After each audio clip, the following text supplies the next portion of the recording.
राधे राधे दोस्तों मेरे YouTube channel पर आपका हार्दिक स्वागत है।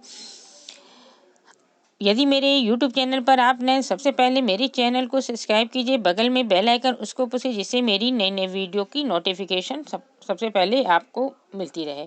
दोस्तों, आज मैं मार्गशीर्ष कृष्ण पक्ष एकादशी की व्रत कथा सुनाऊंगी और ये भी बताऊंगी कि आपको एकादशी कब से प्रारंभ करना चाहिए। दोस्तों, एकादशी भगवान विष्णु को समर्पित है। एकादशी का व्रत जरूर से रहना चाहिए। सब व्रतों में सबसे बड़ा व्रत एकादशी का व्रत है। ये एकादशी का व्रत मार्गशीर्ष कृष्ण पक्ष एकादशी से प्रारंभ करना चाहिए। इस एकादशी को उत्पन्ना एकादशी भी कहते हैं। जैसे नाम से ही प्रतीत होता है, उत्पन्ना, ये इसी दिन उत्पन्न हुई थी एकादशी। भगवान विष्णु के शरीर से उत्पन्न हुई थी, इसलिए इसका नाम उत्पन्ना एकादशी है। जो लोग यदि कार्तिक मास की एकादशी भी रहे हैं तो वो भी यही उत्पन्ना एकादशी के व्रत से आरंभ कर सकते हैं। दोस्तों, अब आपको एकादशी के कैसे पूजा की जाती है और इसके क्या नियम है, मैंने वीडियो डाली है, आप उसको जरूर से देख लीजिएगा। अब मैं आपको एकादशी की व्रत की कथा सुनाती हूँ। श्री सूत जी बोले, हे महर्षियों, विधि सहित इस एकादशी महात्म्य को भगवान श्री कृष्ण ने कहा था। भक्तजन ही इस व्रत को प्रेम पूर्वक सुनते हैं और इस लोक में अनेकों सुखों को भोग कर अंत में विष्णु धाम को प्राप्त करते हैं। एक बार अर्जुन ने श्री हरि कृष्ण जी से पूछा, हे प्रभु, एकादशी व्रत का महात्म्य क्या है? इस व्रत को करने से क्या पुण्य मिलता है और उसकी विधि क्या है, सो आप मुझसे कहिए। ऐसा सुनकर भगवान श्री कृष्ण ने कहा, हे अर्जुन, सबसे पहले हेमंत ऋतु के मार्गशीर्ष माह में कृष्ण पक्ष की एकादशी का व्रत करना चाहिए। दशमी की शाम को दातून करनी चाहिए और रात को भोजन नहीं करना चाहिए। एकादशी को सुबह संकल्प नियम के अनुसार करना चाहिए। दोपहर को संकल्प पूर्वक स्नान करना चाहिए। स्नान से पूर्व शरीर पर मिट्टी का लेप करना चाहिए। स्नान के बाद मस्तक पर चंदन का तिलक लगाएं। चंदन लगाने का मंत्र इस प्रकार है, अश्व क्रांते रथ क्रांते विष्णु कांते वसुंधरे उदतापि वराहीण कृष्णेन सतबाहुना मृत के हर में पाप यन्मया पूर्वक संचितम तव्याहतेन पापेन गच्छामि परमाम गतिम। स्नान के बाद धूप दीप नवय से भगवान का पूजन करना चाहिए। रात को दीपदान करना चाहिए। ये सभी सत्कर्म भक्ति पूर्वक करने चाहिए। रात्रि में जागरण करते हुए श्री हरि का नाम जप करना चाहिए तथा किसी भी प्रकार के भोग विलास या स्त्री प्रसंग से सर्वदा दूर रहना चाहिए। हृदय में शुद्ध एवं सात्विक विचारों को ही स्थान देना चाहिए। एकादशी के दिन श्रद्धा पूर्वक ब्राह्मणों को दान दक्षिणा देना चाहिए और उनसे अपनी गलतियों की क्षमा मांगनी चाहिए। धार्मिक जनों को शुक्ल और कृष्ण पक्ष की दोनों एकादशियों को एक समान समझना चाहिए। उनमें भेदभाव उचित नहीं है। जो लोग मनुष्य एकादशी व्रत करते हैं उनको शंखों द्वार तीर्थ एवं दर्शन करने से जो पुण्य मिलता है वह एकादशी व्रत के पुण्य के 16 भाग के बराबर भी नहीं है। हे पांडु श्रेष्ठ, व्यतिपात योग में संक्रांति में तथा चंद्र या सूर्य ग्रहण में दान देने से और कुरुक्षेत्र में स्नान करने से जो पुण्य प्राप्त होता है वही पुण्य मनुष्य को एकादशी का व्रत करने से प्राप्त होता है। हे अर्जुन, जो फल वेद पाठी ब्राह्मणों को 1000 गौदान करने से मिलता है उससे 10 गुना अधिक पुण्य एकादशी का व्रत करने से मिलता है। 10 शेष ब्राह्मणों को भोजन कराने से जो पुण्य मिलता है वह एकादशी के पुण्य के 10वें भाग के बराबर होता है। निर्जल व्रत करने का आधा फल एक बार भोजन करने के बराबर होता है। अतः एकादशी का व्रत करने पर ही यज्ञ दान तप आदि मिलते हैं, अन्यथा नहीं। अतः एकादशी को अवश्य व्रत करना चाहिए। इस व्रत में शंख से जल नहीं पीना चाहिए। मांसाहार तथा अन्य निरामिष भोजन एकादशी के व्रत में सर्वदा वर्जित है। एकादशी व्रत का फल 1000 यज्ञों से भी अधिक है। ऐसा सुनकर अर्जुन ने कहा, हे भगवान, आपने इस एकादशी के पुण्य को अनेकों तीर्थों के पुण्य से श्रेष्ठ तथा पवित्र क्यों बदलाया? ये सब आप विस्तार पूर्वक कहिए। भगवान श्री कृष्ण बोले, हे कुंती पुत्र, सतयुग में एक महाभयंकर दैत्य हुआ था। उसका नाम मूर था। उस दैत्य ने इंद्र आदि देवताओं पर विजय प्राप्त कर उन्हें उनके पद से च्युत कर दिया। तब देवेंद्र ने शंकर भगवान से प्रार्थना की, हे कैलाशपति, हम सब देवता मूर दैत्य के अत्याचारों से दुखी होकर मृत्युलोक में अपना जीवन व्यतीत कर रहे हैं। राक्षसों के भय से हम बहुत दुख और कष्ट भोग रहे हैं। मैं स्वयं बहुत दुखी और भयभीत हूँ, अन्य देवताओं की भी बात ही क्या है। अतः हे देवादिदेव, आप कृपा कर इस महान दुख से छूटने का उपाय बतलाइए। तब शंकर जी ने कहा, हे देवेंद्र, आप विष्णु भगवान के पास जाइए। मधु गैडप का संहार करने वाले श्री हरि देवताओं को अवश्य भय से मुक्त करेंगे। इंद्र तथा अन्य देवता महादेव जी के आदेशानुसार क्षीर सागर गए, जहाँ पर भगवान विष्णु शेषशय्या पर विराजमान थे। भगवान विष्णु के समझ उपस्थित होकर सभी देवताओं सहित इंद्र ने उनकी स्तुति की। हे देवादिदेव, आप स्तुत करने योग्य हैं, आपको बारंबार प्रणाम है। हे दैत्यों के संहारक, आप हमारी रक्षा करें। हे जगन्नाथ, हम समस्त देवगण दैत्यों से भयभीत होकर आपकी शरण में आए हैं।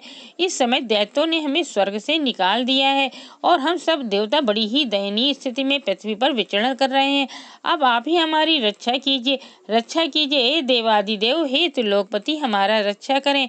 देवताओं की करुणा वाणी सुनकर श्री विष्णु भगवान बोले, हे देवताओं, वे कौन सा दैत्य जिसने देवताओं को जीत लिया है? तुम सभी देवगण किसके भय से पृथ्वी लोक में भटक रहे हो? क्या ये असुर इतना बलवान है जिसने इंद्र सहित सभी देवों को जीत लिया है? तुम निर्भय होकर मुझे सब कुछ बताओ। भगवान के उन अमृत रूपों से वचनों को सुनकर इंद्र बोले, हे भगवान, प्राचीन समय में ब्रह्मवंश में उत्पन्न हुआ नाड़ी जंगम नाम का एक दैत्य था, जिसका मूर नामक एक पुत्र है, जो चंद्रवती नामक नगरी में निवास करता है, जिसने अपने बल से समस्त विश्व को जीत लिया है और सब देवताओं को देवलोक से निकालकर अपने दैत्य कुल को असुरों को इंद्र, अग्नि, यम, वरुण, चंद्रमा आदि लोकपाल बना दिया है। वह स्वयं सूर्य बनकर पृथ्वी को तापता है और स्वयं मेघ बनकर जल की वर्षा करता है। तथा आप उस बलशाली भयानक दैत्य को संहार करके देवताओं की रक्षा करें। इंद्र के ऐसे वचन सुनकर श्री विष्णु भगवान बोले, देवताओं में मैं तुम्हारे शत्रु को शीघ्र ही संहार करूंगा। मुझे तुरंत ही चंद्रवती नगर में ले चलिए। इस प्रकार भगवान विष्णु देवताओं के साथ चल दिए। उधर दैत्यराज मुनि ने अपने तेज से जान लिया था कि श्री विष्णु युद्ध की इच्छा से उसकी राजधानी की ओर आ रहे हैं, अतः अपने राक्षस योद्धाओं के साथ वह भी युद्ध भूमि में आकर गरजने लगा। देखते ही देखते युद्ध आरंभ हो गया। युद्ध प्रारंभ होने पर असंख्य दानव अनेक अस्त्रों शस्त्रों को धारण कर देवताओं से युद्ध करने लगे, परंतु देवताओं के मन में तो ये पहले ही भय समाया हुआ था। वे अधिक देर तक दैत्यों के समान न टिक सके और भाग खड़े हुए। तब भगवान विष्णु स्वयं युद्ध भूमि में आ गए। दैत्य पहले से भी अधिक जोश में भरकर भगवान विष्णु से युद्ध करने लगे। वे अपने अस्त्र शस्त्रों से उन पर ताबड़तोड़ प्रहार करने लगे। भगवान भी चक्र और गदा से उनके अस्त्र शस्त्रों को नष्ट करने लगे। इस युद्ध में अनेक दानव सदैव के लिए मृत्यु की गोद में सो गए, परंतु दैत्यों को राजा मुर भगवान के साथ निश्चल भाव से युद्ध करता रहा। उसका तो जैसे अभी बाल भी बांका नहीं हुआ था। वह बिल्कुल बेखौफ होकर युद्धरत था। भगवान विष्णु मुर को मारने के लिए जिन जिन शस्त्रों का प्रयोग करते, वे सब उसके तेज से नष्ट होकर उस पर पुष्पों के समान गिरने लगते। अनेक अस्त्रों शस्त्रों का प्रयोग करने पर भी भगवान उसको न जीत सके। तब आपस में मल्ल युद्ध करने लगे। भगवान विष्णु उस दैत्य से देवताओं के लिए सहस्त्र वर्ष तक युद्ध करते रहे, परंतु उस दैत्य को न जीत सके। अंत में भगवान शांत होकर विश्राम करने की इच्छा से बद्रिकाश्रम स्थित 38 कोस लंबी एक द्वार वाली हेमवती नाम की एक गुफा में प्रवेश कर गए। हे अर्जुन, उन्होंने उस गुफा में शयन किया। वह दैत्य भी उनके पीछे पीछे चला आया था। जब श्री विष्णु को सोते हुए देख वह उन्हें मारने को तैयार हो गया। उसका ख्याल था कि मैं आज अपने चित शत्रु को मारकर हमेशा हमेशा के लिए निष्कंटक हो जाऊंगा, किंतु उसकी ये इच्छा पूर्ण न हो सकी, क्योंकि उसी समय भगवान विष्णु की देह से दिव्य वस्त्र धारण किए एक अत्यंत सुंदर कन्या उत्पन्न हुई और दैत्य को ललकार कर उससे युद्ध करने लगी। उसे देखकर दैत्य को बड़ा आश्चर्य हुआ। वह सोचने लगा कि ऐसी बलवान कन्या कहाँ से उत्पन्न हुई है, और फिर वे उस दैत्य उस कन्या से लगातार युद्ध करता रहा। कुछ समय बीतने पर उस कन्या ने क्रोध में आकर उस दैत्य के अस्त्र शस्त्रों के टुकड़े टुकड़े कर दिए, उसका रथ तोड़ डाला। तब तो उस दैत्य को बड़ा ही क्रोध आया और सारी मर्यादाएं भंग करके वह उससे मल्ल युद्ध करने लगा। उस कन्या ने उसको धक्का मारकर मूर्छित कर दिया और उसकी मूर्छा टूटने से पहले ही उसका सिर काटकर धड़ से अलग कर दिया। सिर कटते ही वह दैत्य पृथ्वी पर गिरकर मृत्यु को प्राप्त हुआ। बचे खुचे असुर उसका ऐसा दुखद अंत देखकर भयभीत होकर पाताल लोक को चले गए। जब भगवान विष्णु की निद्रा टूटी तो उस दैत्य को मरा देखकर उन्हें अत्यंत आश्चर्य हुआ और वे सोचने लगे कि इस महाबली दैत्य को किसने मारा है। तब वे कन्या भगवान से हाथ जोड़कर बोली, हे प्रभु, ये दैत्य आपको मारने को उद्यत था, तब मैंने आपके शरीर से उत्पन्न होकर उसका वध किया है।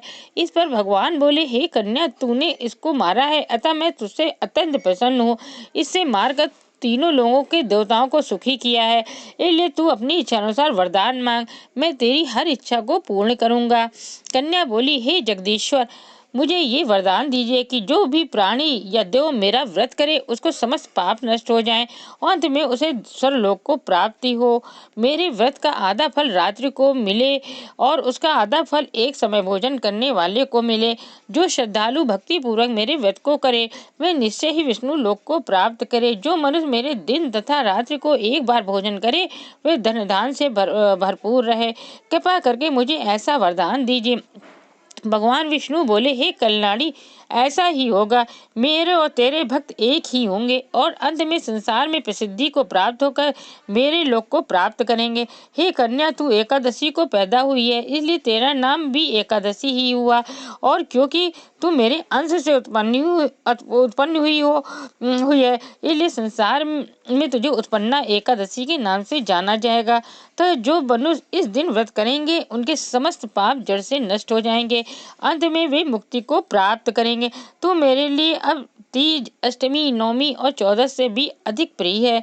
तेरे व्रत को फल सब तीर्थों के फल से भी महान होगा, ये मेरा स्पष्ट कथन है।